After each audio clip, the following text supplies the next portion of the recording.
Welcome back. And don't pretend you don't recognize this moment, because you do. You always have. You, the beautiful freak of nature. The one who felt the shift before the room even changed temperature. The one who sensed something was off before the tone dropped, before the smile stiffened, before the energy bent in that subtle way people only notice after the damage is already done. You were called paranoid, dramatic, intense, too much, too sensitive. Right up until the moment every single thing you warned about unfolded exactly the way you said it would, line by line, beat by beat, with such precision that even the people who doubted you had to sit there quietly and pretend they hadn't once laughed you off. And now you've noticed the silence, haven't you? That strange pause that lives in rooms you walk into. The half-second delay when people clock your presence and recalibrate. The way conversations slow just a little. The way jokes land differently. The way laughter doesn't bounce the same way it used to, because they're not laughing at you anymore. Not dismissing you, not brushing you aside. They're studying you, replaying old moments in their heads, rewinding conversations, scanning their memory for the exact point where you figured them out. Because here's the truth they don't like admitting. You didn't suddenly become aware. You always were. You just stopped pretending you weren't. And that single shift changed everything. You learned early, earlier than most people ever have to, that words are cheap, that smiles can be rehearsed, that apologies can be costumes, that charm can be strategy, and that tone lies before language ever does. While everyone else was listening to what people said, taking sentences at face value, trusting promises because they sounded warm enough, you were watching what people did. The pauses between words, the way stories changed depending on who was in the room, the way energy leaked sideways when someone was pretending to be fine, the way bodies stiffened before voices did, the way warmth evaporated when accountability entered the conversation. And people hated that about you, not because it was wrong, but because it was inconvenient. They told you to relax, to stop reading into things, to stop overthinking, to stop being so intense, to give people the benefit of the doubt, to stop assuming the worst. But every time you listened to them, it cost you. Every single time you ignored that tight feeling in your chest, that subtle internal warning you couldn't logically explain, yet couldn't dismiss either, you paid for it later. Every time you convinced yourself you were imagining things, reality showed up with receipts, betrayal after betrayal. Half-truths stacked on top of half-truths. Stories rewritten in real time. Moments where you were told you were misremembering, misinterpreting, being dramatic, only to watch those exact same truths surface months later like clockwork, as if the universe itself was quietly nodding at you and saying, "See, you weren't crazy. You were early." So no, this wasn't a gift. It was training. You didn't become perceptive because you wanted to. You became perceptive because you had to. Because staying unaware was dangerous. Because trusting the wrong people came with consequences you couldn't afford anymore. Because the cost of being wrong wasn't embarrassment. It was betrayal, loss, confusion, emotional fallout, weeks or months spent untangling damage that never needed to happen if someone had just listened to you the first time. You didn't wake up one day magically insightful. You earned this awareness through repetition, through pain, through pattern after pattern burning itself into your nervous system, until your body learned what your mind was still trying to argue with. At first, you doubted yourself more than anyone else ever could.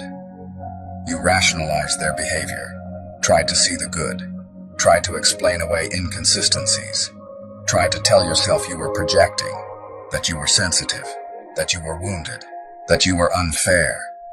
You wanted harmony more than accuracy. You wanted peace more than truth. You wanted people to be better than they were showing you. But patterns don't lie. And eventually, after enough emotional bruises, enough rewritten realities, enough moments where you swallowed truth just to keep the room calm, you stopped arguing with the evidence. That's when you began to notice how often the same behaviors showed up in different bodies, different faces, different voices. Same script. Charm followed by confusion. Warmth followed by withdrawal. Promises followed by excuses. Accountability dodged like it was contagious. Empathy offered when it was convenient. Withdrawn when it required effort. Apologies delivered beautifully, but behavior left untouched.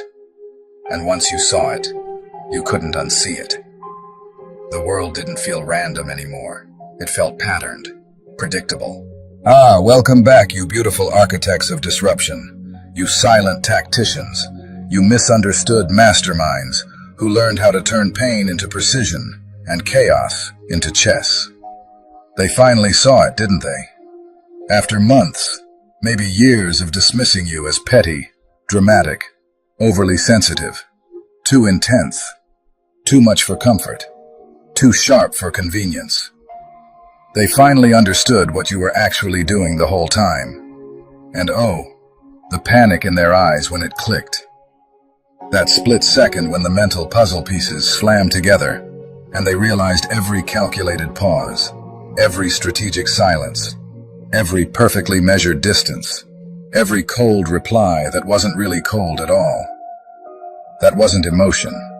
That was intention. That was restraint. That was warfare disguised as vulnerability.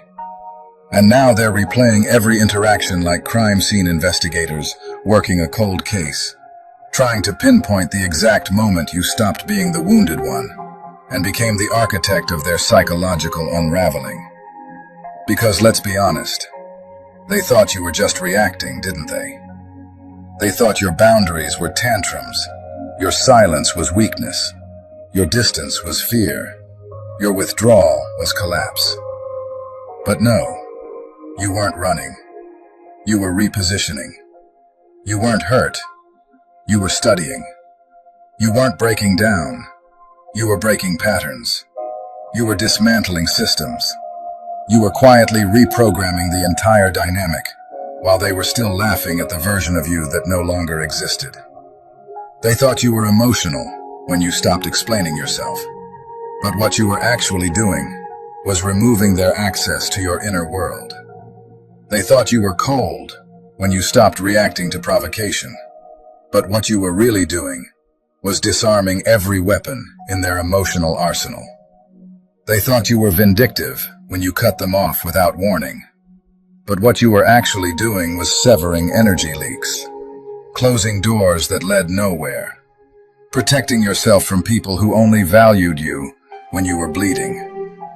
And the funniest part, the peak irony, the dark comedy of it all. They called you crazy. They called you unstable. They called you dramatic, irrational, too intense, too much.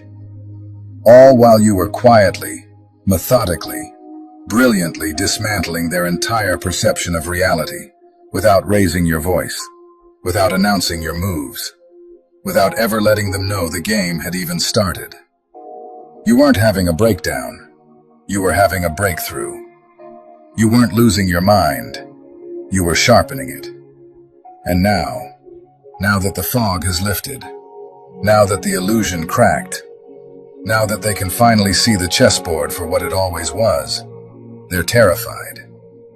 Because if you could do all of that while they thought you were just emotional, just reactive, just fragile, what else are you capable of that they still haven't figured out yet? And the most poetic part? You weren't even there when the realization hit them. You didn't need to be. Because true psychological warfare doesn't require your presence. It requires your absence. They're sitting somewhere right now, scrolling through old messages, rereading conversations they thought they won, replaying moments they thought they controlled, dissecting interactions they once dismissed, and slowly, like a horror movie revelation, it's dawning on them. Every time they thought they hurt you, you were collecting data. Every time they thought they manipulated you, you were 3 moves ahead. Every time they thought they had the upper hand, you were already drafting the next chapter of their irrelevance. And you know the exact moment their stomach dropped, when they realized your so-called petty behavior had patterns, structure, consistency, strategy. When they realized your silence wasn't random, your withdrawal wasn't impulsive, your distance wasn't emotional collapse, but deliberate repositioning. They remembered that time you went quiet after something disrespectful and laughed about how sensitive you were. But now they understand you weren't sensitive. You were filing that moment away in a mental folder labeled "Reasons You No Longer Deserve My Access." They remembered when you stopped arguing back and felt victorious. But now they understand you didn't surrender. You realized arguing with someone who weaponizes your words is a waste of oxygen. They remembered when you stopped caring about their opinion and thought they finally broke you. But the truth is hitting them now like a freight train. You didn't break. You evolved past needing their validation entirely. Every single thing they interpreted as weakness was actually you building walls they could never climb, creating distance they could never cross, and constructing a version of yourself they could never manipulate again. And this is where it gets beautiful, poetic, devastating in the quiet way only those who've survived psychological warfare understand. They thought they were puppet masters. They thought they were pulling strings, controlling narratives, directing outcomes, shaping reality. But you patient, strategic, emotionally intelligent force of nature, you let them think that. You gave them just enough rope to hang themselves with. You fed them false confidence while you built your empire in silence. Because real psychological warfare isn't loud, it isn't obvious. It isn't about winning arguments or proving points. It's about letting them defeat themselves while thinking they defeated you. It's about watching them celebrate victories that were actually losses. It's about letting them believe they're in control while you're dismantling the entire structure brick by brick behind the scenes. And now they're standing in the ruins of a reality they thought was stable, wondering how the hell they got here. And the only answer echoing back at them is you. You did this. You played a game they didn't even know they were losing until it was already over. Let's dissect exactly what you did, because this is where instinct turns into evidence, where art becomes science, where intuition becomes undeniable proof of your brilliance. They called it petty when you stopped responding immediately to their messages. But what you were actually doing was removing the dopamine hit they got from your instant availability. You trained them to expect you on demand, and then you cut the supply. That's not immaturity. That's behavioral conditioning in reverse. That's deprogramming someone from the addiction of having access to you whenever they felt like it. They called it immature when you stopped explaining your decisions. But what you were actually doing was establishing sovereignty. You recognized that every explanation was just another doorway for argument, manipulation, distortion, or gaslighting. So you stopped giving them ammunition. You stopped playing defense. You started operating like someone who doesn't owe anyone a detailed breakdown of their choices. They called it dramatic when you went ghost, when you disappeared without closure, without speeches, without emotional farewells. But what you were actually executing was the most powerful move in psychological warfare: total withdrawal. Not dramatic, decisive, not reactive, surgical. You understood something they never will. Some people don't deserve closure, don't deserve explanations, don't deserve the comfort of understanding why you left. They deserve the echo of your absence. They deserve to sit in the silence they created. They deserve to wonder, to spiral, to interrogate themselves trying to understand what happened. Because closure is a gift, and you stopped giving gifts to people who treated you like a vending machine for emotional labor. Every time they called you cold, you were actually just being warm to yourself for the first time in your life. Every time they said you changed, you were actually just becoming who you were before they trained you to doubt yourself. Every time they said you were heartless, you were actually finally practicing self-respect without apology. But here's the masterpiece. The chef's kiss. the part that separates instinct from genius. You never once explained that this was strategy. You never announced your moves. You never told them they were losing. You never gave them the satisfaction of knowing they were being calculated against.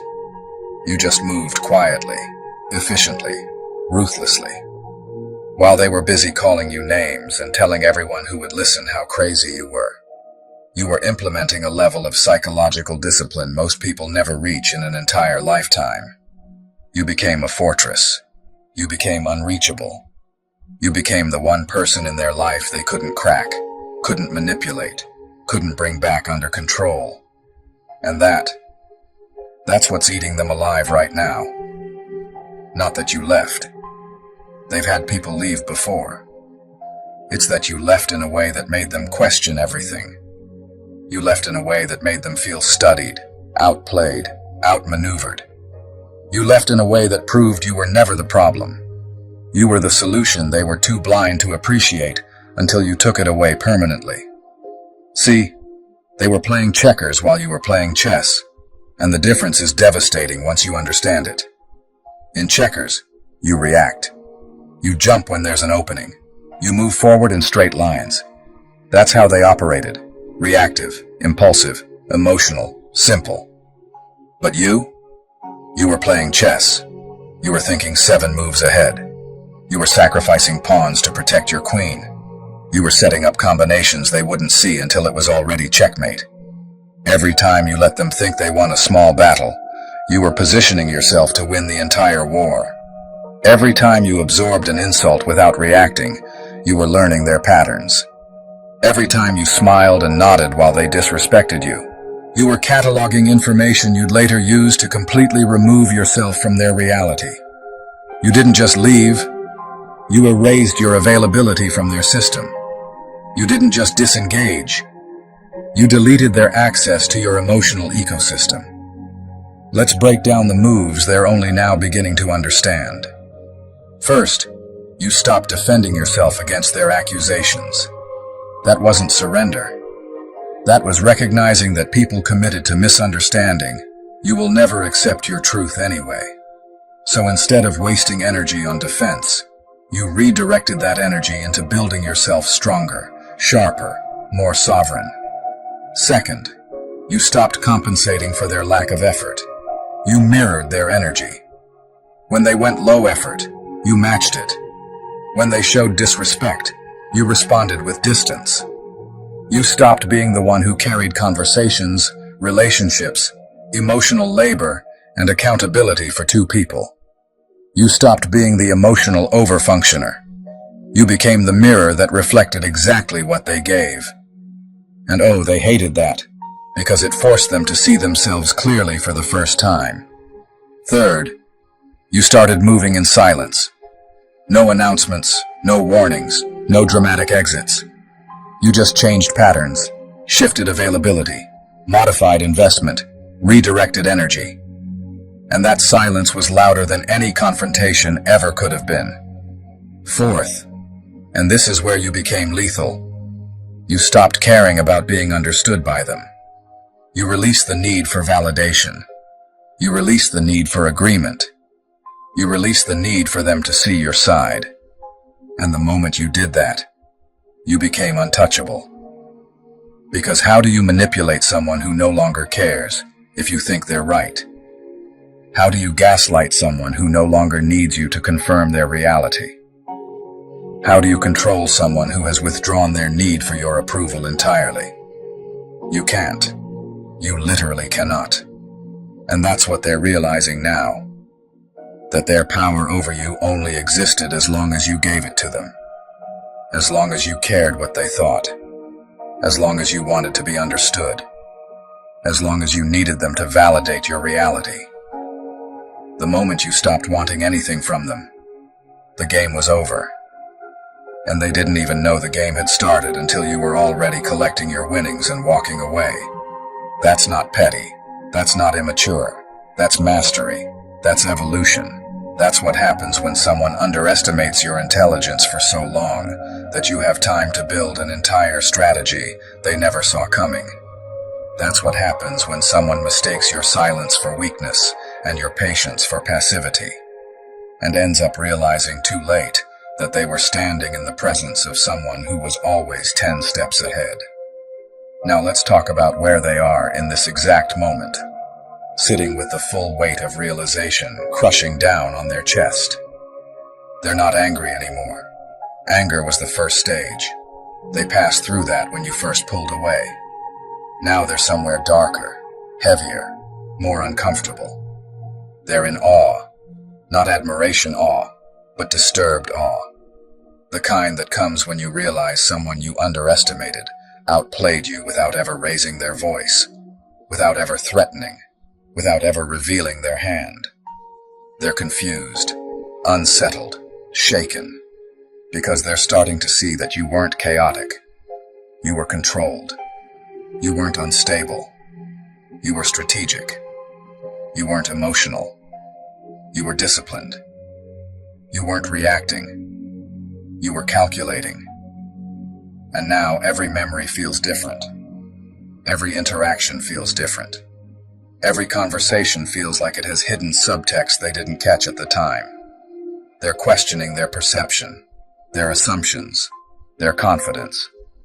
They're wondering how long you saw them clearly while they were busy projecting onto you. They're wondering how many times you clocked their manipulation while pretending not to notice. They're wondering how many times you smiled while mentally detaching, how many times you nodded while already halfway out the door, how many times you stayed silent while internally closing chapters they didn't even know were ending. And the truth they're circling around, the one they're almost afraid to fully acknowledge, is this. You didn't just leave. You graduated. You didn't just disengage. You outgrew. You didn't just walk away. You ascended beyond the frequency where they could reach you. You didn't collapse. You crystallized. You didn't fall apart. You locked in. You didn't lose. You recalibrated, realigned, restructured, and emerged operating at a level they don't have clearance to access anymore. You didn't win loudly. You won invisibly. You didn't dominate. You disappeared. And in doing so, you dismantled their entire framework of control. You didn't scream. You didn't beg. You didn't chase closure. You didn't demand accountability.